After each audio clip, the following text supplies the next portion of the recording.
यात्रियों ने सीखे हज करने के तरीके, पत्रकारों, चिकित्सकों व समाज सेवियों को भी किया सम्मानित। जिला हज खिदमत कमेटी द्वारा आज हज ट्रेनिंग कैंप का आयोजन किया गया। इस आयोजन में हज पर जाने वाले हज यात्रियों को विशेष ट्रेनिंग मुफ्ती जफर नूरी अजहरी और मौलाना शान मोहम्मद हाजी अब्दुल हक द्वारा दी गई। हज कमेटी के अध्यक्ष आसिफ तहसीम पठान ने बताया कि जिला हज खिदमत कमेटी कई वर्षों से हज पर जाने वाले हज यात्रियों के लिए सेवा का कार्य करती है और आज यह 10वां हज ट्रेनिंग कैंप रॉयल प्रगति गार्डन में लगाया गया है, जिसमें ग्वालियर से 27 हज यात्री और करीब 6 अन्य स्थानों के हज यात्रियों ने हज करने के तरीके सीखे हैं।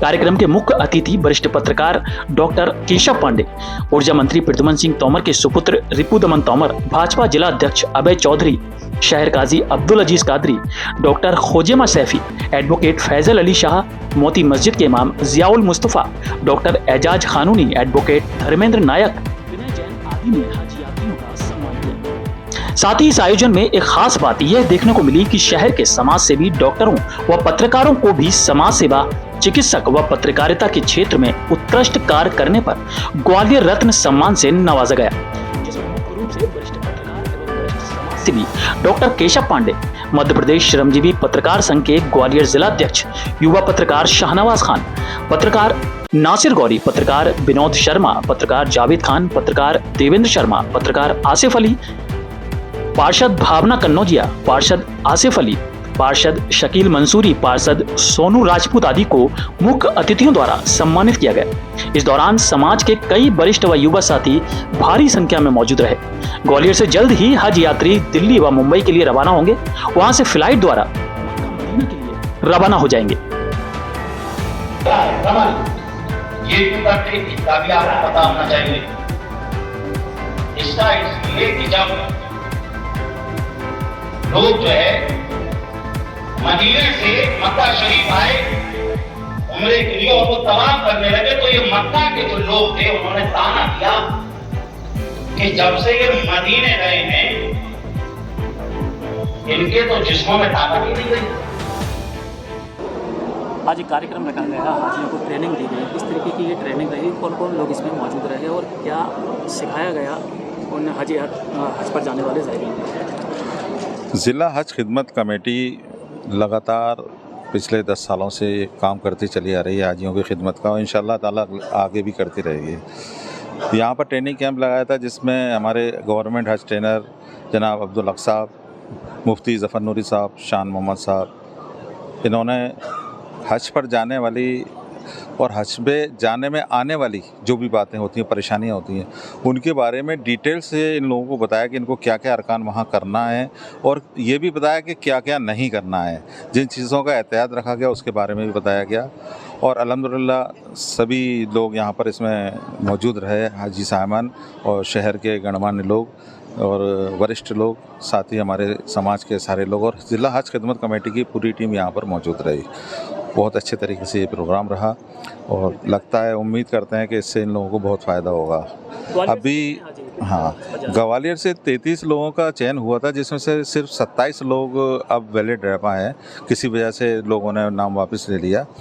हर साल की, पिछले साल तो 100 करीब 33-34 लोग थे, इस साल बहुत कम संख्या में ये लोग यहाँ पर से जा रहे हैं और 27 और करीब 6-7 प्राइवेट से भी जा रहे हैं।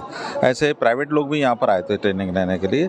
तो हम चूँकि हम लोगों का काम तो ट्रेनिंग देने का है, चाहे वो प्राइवेट से जाएं और चाहे भाई सरकारी से जाएं। आज के लिए फ़्लाइटें जल्द ही चालू होने वाली हैं और एक जो इंदौर से है वो शायद आज 12 तारीख से, आज यानी कि आज से एक पहली फ़्लाइट वहाँ से गई भी है।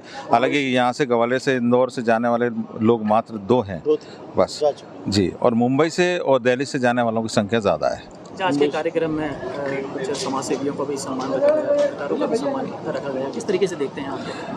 देखिए, मेरी सोच ये है और हमारी जो पूरी टीम काम करती है ज़िला हज खिदमत कमेटी की, उनकी सोच ये है कि यहाँ पर हमको सबको मिल के काम करना है और सिर्फ हज ट्रेनिंग कैंप के साथ साथ, चूँकि सब समाज के लोग यहाँ पर मौजूद रहते हैं, तो एक मैसेज जाना चाहिए कि हम सिर्फ हाजियों के लिए काम नहीं कर रहे, हम सोशल काम भी कर रहे हैं। हम उन पत्रकार बंधुओं का सम्मान करा जो है अपनी पत्रकारिता के क्षेत्र में उत्कृष्ट कार्य कर रहे हैं। हमने उन डॉक्टर्स का सम्मान करा जो हाजियों के लिए ही नहीं समाज के और लोगों के लिए भी अच्छी तरीके से काम करते हैं। उसमें सैफी साहब भी मौजूद थे, हमारे डॉक्टर सौरभ शर्मा साहब मौजूद थे, हमारे शहर के वरिष्ठ पत्रकार क्या नाम है उनका, केशव पांडे जी, और उनके साथ तमाम लोग मौजूद थे। साथ ही हमारे पत्रकार संघ के अध्यक्ष ग्वालियर के हमारे शहनवाज साहब, उनका विशेष योगदान रहा है इस प्रोग्राम को करवाने में, और उन्हीं ने ये सारा मैनेजमेंट किया था प्रोग्राम का। आप बताइए, आप हज कर चुके हैं और काफ़ी ज़्यादा से ट्रेनिंग देते हैं, तो क्या ख़ास बात ऐसी जो हज यात्रियों को हमेशा याद रहे और वहाँ जाके कोई ऐसी परेशानी ना? हज के जो अरकान हैं वो एक सिस्टमेटिक हैं और उनको हाजियों को इसलिए समझाया जाता है कि हर काम किस तरह से करना है। जैसे हज के 5 दिन होते हैं सिर्फ, तो पहली 8 तारीख को होता है तो वो मिना में रुकते हैं। मिना में सिर्फ 5 टाइम की नमाज़ें पढ़ना है। मिना का काम रात को निमट के वहाँ से मुज़दलिफ़ा चले जाते हैं। मुज़दलिफ़ा में रात को रुकना है, ये सुन्नत है, यहाँ आराम फरमाते हैं। फिर वहाँ से लौट के आते हैं वो 10 तारीख को 10 ज़िलहिज्जा, 10 बकरीद की 10 चालीस कहलाती है, 10 ज़िलहिज्जा कहलाती है। 10 ज़िलहिज्जा को वो आके बड़े शैतान को कंकड़ी मारते हैं और आज के दिन रुकना इनको मिना में ही है। फिर 11 तारीख को तीनों शैतानों को जवाल के बाद, मैंने 12 बजे के बाद तीनों शैतानों को कंकड़ी मारते हैं, छोटा, मझला और बड़ा।